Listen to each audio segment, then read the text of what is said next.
So, as someone who has been in the corporate world for over 7 years, working in the data department as a data manager, information management manager, with the corporate world in the non-profit sector, I really thought it was time for me to transition into another career path, which is project management.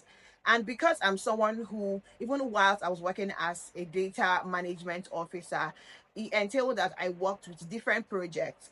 And in even working with different projects, aside knowing about data, in fact, for you to even know about data, for you to be able to do your data work, you should be able to understand the project life cycle, because you need all of those things to be able to collect your data, get the right indicators for your data collection, and all whatnot.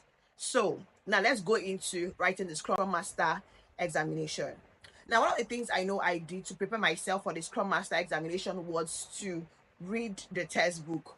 All thanks to my friend AJ, who actually encouraged me a whole lot to delve into this area. Yes, she did. So, your friends matter a lot. Now, going back. So, I got the Scrum Master Framework textbook and I began to read. I think it was about 212 pages. And I told myself that I was going to space this reading. Initially, I wanted to read under 2 weeks. But for some reason, I fell ill, things happened, and then I was able to read under 3 weeks, which is initially what even my friend told me, that I should open my mind for 3 weeks preparation. So I read the Scrum Master textbook. I told myself, okay, this is how many pages I want to read in a day. Now, you want to also give yourself a timeline that once you're done with that book, the next thing you're going to be writing is the examination. Because if you want to write your examination a long time after reading this book, you might end up forgetting a whole lot of things that you have read. So it's very good that you space yourself and give yourself a timeline, so that once you're done reading this book, you can just revise the book and then go into writing the examination. You understand?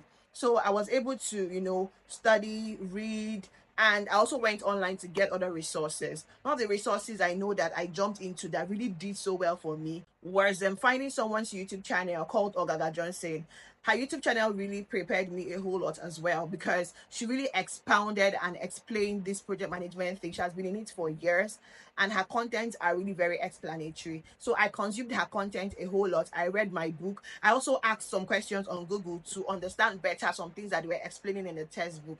The truth is this: reading that textbook is very interesting. I'll tell you the truth, especially if you're someone who has surfaced with projects. But if you haven't, you also want to envisage all of these things they are saying, because I know that for every single person in life, I believe that we have done or surfaced with one or two projects in life. So you want to kind of put your mind to imaginative thinking in a way that you're trying to pick what they're saying in the book and imagining those things, so that it can help you to comprehend what you're reading better. This works for me, and I know that it will work for you as well. So after I was done reading this book, I went ahead to revise. Note that you should also be willing to jot down things that you're reading from this textbook, because for me as a person, jotting down things helps me to understand better.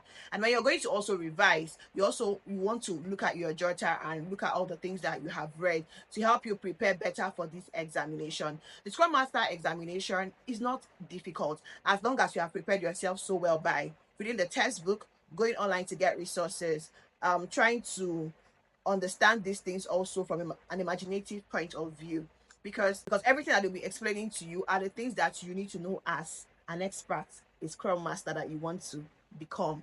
So once you're done with all of these things, then you go into writing your examination. The moment you pay for your examination, they're going to give you a code, a promo code, that once you're ready to write, please don't enter that promo code if you're not ready to write it yet. They'll send you an email. Now, the moment you're ready to write, you can now click on the link they will send to you, input your promo code, and then your time starts counting to write your examination. I think they'll give you 60 minutes to write that examination, and once you're done, you click on submit. Immediately it rolls up your answers to you, like your score to you, tells you if you've done well or not, and then proceeds to share the certification with you and all of that. Now, when it comes to writing the examination, I want you to note that this examination is not that difficult. If you have prepared yourself, it is not difficult at all, because it's everything that is in the textbook that they'll be asking you. They will also be asking you some scenario-based questions. In fact, these scenario-based questions are going to be a lot. And they'll be asking you these questions as a Scrum Master. So they'll ask you, as a Scrum Master, you're having a sprint with your Scrum members. and so thing happened, how would you react? What would you do? You know, questions like that will always keep coming up. They'll ask you plenty of scenario based questions because they want to understand how much you now know about what to be done in a daily scrum meeting, what to be done, how a sprint looks like, or what is a sprint like, you know, retrospective meetings, review meetings, just to understand if you have a good idea of what you have read about these sprint events. So you want to be able to understand this whole thing so that you can answer the scenario based questions correctly. All you need to do is to equip yourself very well, and you will do so well at it, because I know that you can do it. If I did it, you can do it. And this is me rooting for you. If you have any questions at all about all I have said here, or if you think I missed anything, please ask me in the comment section. Please also subscribe to my channel, like this video, send it to your friends who are also looking to transition into project management or want to write the Scrum examination to help them. And see you in my next video. Okay?